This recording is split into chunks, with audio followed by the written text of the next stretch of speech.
Another great way to contribute to your team that also gives you self-care is to remind them of their why. Now, I've done this before where we walk through the 5 whys exercise for ourselves, where we first find out, we ask ourselves the question why 5 times. Why is this important to us?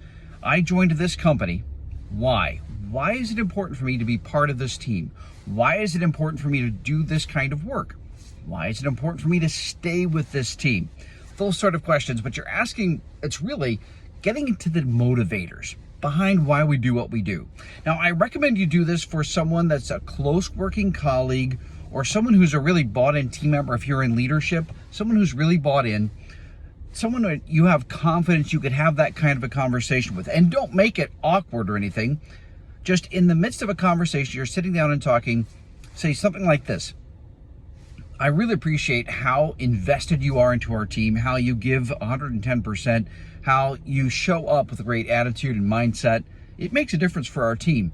And I was curious. I did this exercise. I had a speaker come and share this insight with us about how to identify what our deepest motivators are. And it was very fascinating. I learned so much about myself. And I'm curious if you'd be open to that too. Would you mind if I asked you just a few questions to help identify what your strongest motivators might be?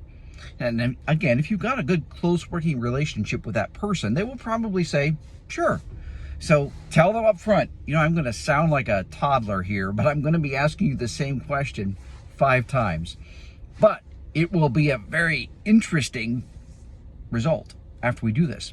So then you ask them, why was it important for you to join or to stay with our team? You get that answer. Now you say, all right, this is where I'm going to sound like a toddler, but I'm genuinely curious. I'm going to ask you, why is that important to you 5 times? And at the end of that, you'll identify something about yourself.